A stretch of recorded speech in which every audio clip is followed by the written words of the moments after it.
खरं तर दादानंतरची ही पहिली निवडणूक आहे.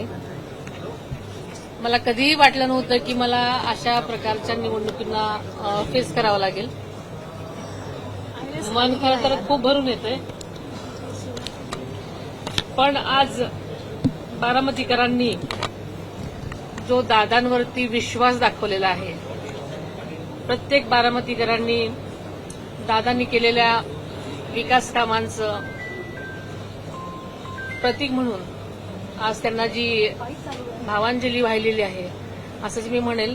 कारण जे मतदान आहे ते बारामतीकरांनी आदरणीय दादांवर दाखवलेला विश्वास, त्यांनी आजपर्यंत केलेली त्यांची सेवा आणि दादांनी केलेलं जनतेवरचं प्रेम हे त्यांनी त्यांच्या मतातून दिलेलं आहे.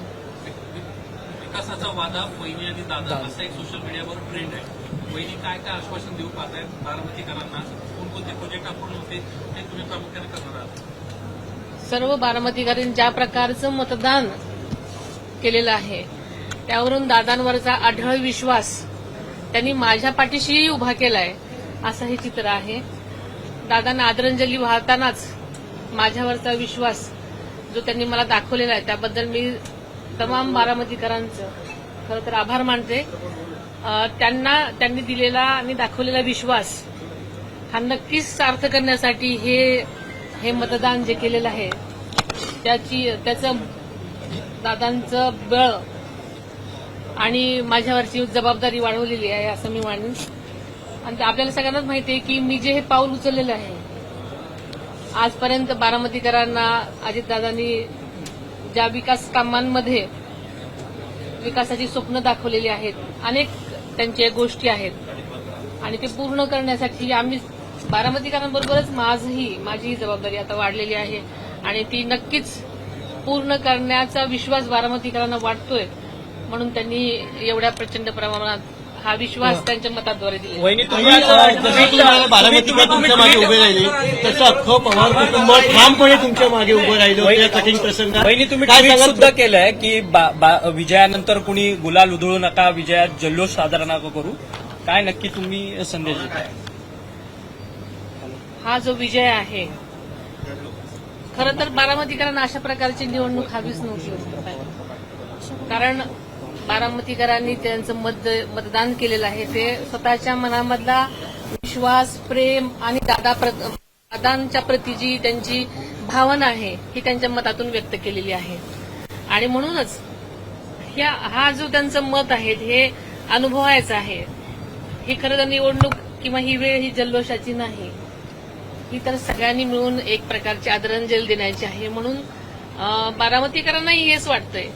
पण काही लोकांना उत्साह असतो त्याच्यामुळे मला असं वाटतं की ही जी निवडणूक आहे आणि हा जो विजय आहे आदरणीय दादांना वाहिलेली आदरांजली असल्यामुळे आम्ही सगळ्यांनीच दादांना ज्या प्रकारची शिस्त आणि संयमाची सवय होती त्या प्रकारे त्यांनी दाखवा अशी मी त्यांना विनंती केली. काही पवार कुटुंब तुमच्या मागे ठामपणे उभं होतं. या भावनिक क्षणी तुम्ही कुटुंबातल्या लोकांना काय सदस्यांना काय सांगायचं कठीण प्रसंग होता? भावनिक तुम्हाला अभिनंदन करण्याकरता ठामपणे उभे राहिले कुटुंब.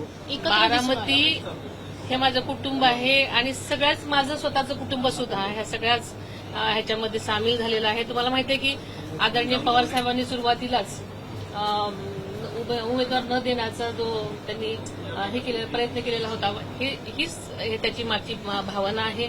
आणि संबंध माझं कुटुंब आणि बारामती हे माझं कुटुंब आहे त्याच्यामुळे सगळेच ह्याच्यामध्ये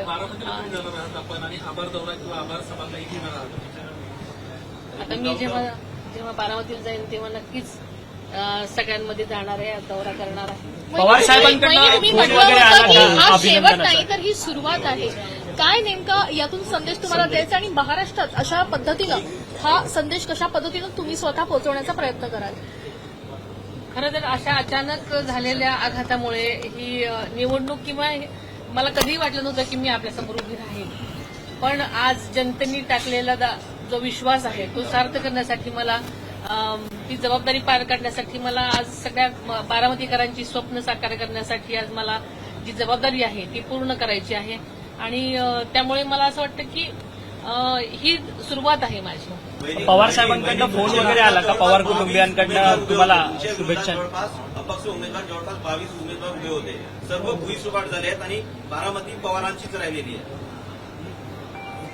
बारामतीकरांचा हा खरोखरच विश्वास जो आम्हा कुटुंबियावर आहे. कारण आजपर्यंत आदरणीय पवार साहेबांनी, आदरणीय दादांनी, सुप्रियाताईंनी सुद्धा ज्या प्रकारचं काम आणि ज्या प्रकारचा विश्वास आणि ज्या प्रकारची सेवा केली आहे, एकंदरच बारामतीकरांचा आमच्या सर्व कुटुंबियावरती विश्वास आहे आणि तो विश्वास आज त्यांच्या मताद्वारे त्यांनी दिलेला आहे.